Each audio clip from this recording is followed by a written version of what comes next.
Oh my gosh, it's so good to be home right now. Home, sweet home, here with my DVD and Blu-ray and soundtrack and movie band collection. Behind me, it feels like I'm at peace. So welcome to a new movie review done by me. Got my nice little beanie from the Newport Beach Film Festival that I will be showcasing throughout my reviews for the next whenever.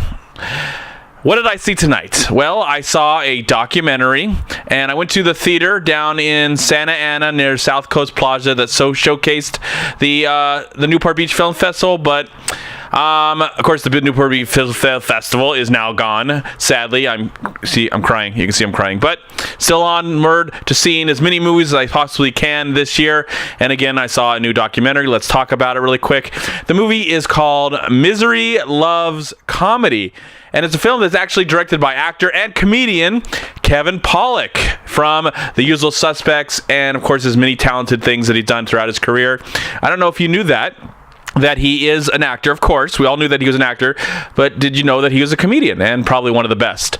Now, in this film, he looks like he's interviewed tons and tons of comedians and filmmakers and actors and performers and all kinds of people that talking about their life centered around comedy and what brought them to that, whether they are comedians or writing or directing or they're just movie stars or they work in the business somehow.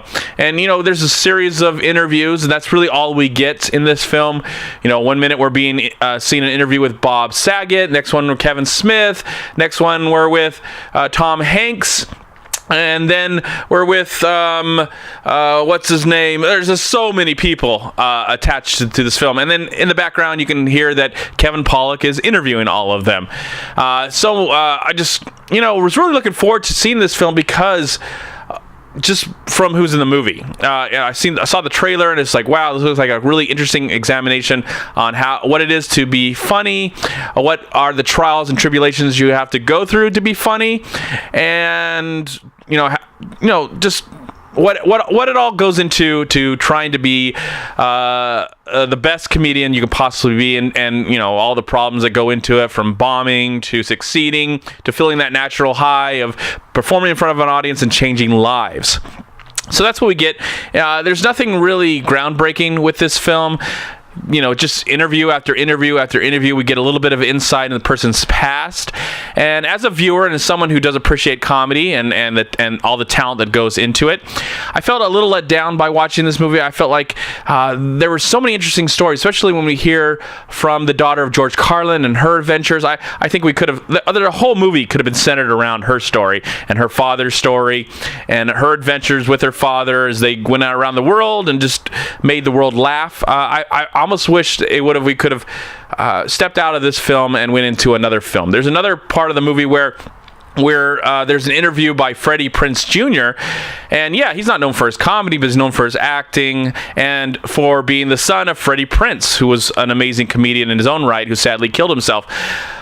There's another movie in itself right there. We got a little bit of that as Freddie Prinze Jr. was explaining his thoughts about his father and his life, that I felt like we could have stepped out of this film that I'm watching right now, and there's another movie right there for you.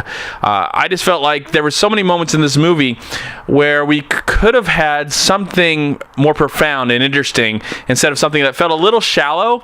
Just like these are these amazing, talented people's experiences. But as an audience member, I'm not really connecting to any of this right now. I do find these things funny, and I find these things interesting, but I felt like this is just a quick little sit-down interview, a compilation of all these interviews. And I left the theater thinking it was good.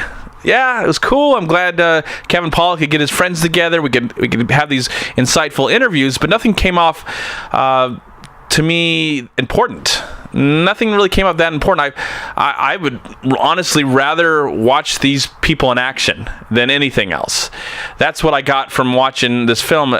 It's interesting and insightful, not really too funny. There were some moments where it was funny, where they were explaining how they kind of tell jokes and also the background behind a joke, and also what brought them into comedy. But I felt like just there's something missing from this movie that I felt didn't really bring me in as an audience member and make me understand what it is to be a comedian, how it is to balance out the misery side of it, to bring it into the comedy side of it, and really what it takes, all the talent. Because you just can't go up on stage and start speaking your mind and expect people to enjoy it or laugh or get something out of it. There's a lot of amazing talent and experience that you have to go through to want to get up on stage and tell an audience what you're feeling and have them to relate to you, and at the same time make them laugh. I think the documentary a little lacks a lot in that aspect of the movie of what it really takes, and I feel like there's a better film out of this that should have been made, especially when you're learning about the story of George Carlin or anybody that has passed away. They do dedicate this movie to Robin Williams. I'm assuming this film was made before Robin Williams passed away, so there's no real insight on that, just a dedication. Almost would have liked to hear more of the downside of the business and what it takes for someone who's known for so much amazing comedy and changing the lives of so many people. What will turn them on to ending their life? I think there's a better film here, though. This is a good movie, and if you like to learn something about the comedic world, I think this is a good film, but not a great film. And I just think that Kevin Pollak, who is a major talent, has something more important up his sleeves, and hopefully it's coming soon, whether it's through his movies or through his comedy, because I think he's amazing. And congratulations on getting all these amazing interviews to sit down and talk to you and share a little bit of their lives with you. Overall, I like the film. I wanted to see something more memorable, but I think we got a good film, not a great one. And for that, I am going to give Misery Loves Comedy. I'm going to give the film 3 stars out of 4. Thank you so much for watching. Please like, comment, and share this video. And also, please check out these amazing movie websites. And if you enjoyed this review, please click here to subscribe to my channel, and also please check out all my recent reviews right here on YouTube.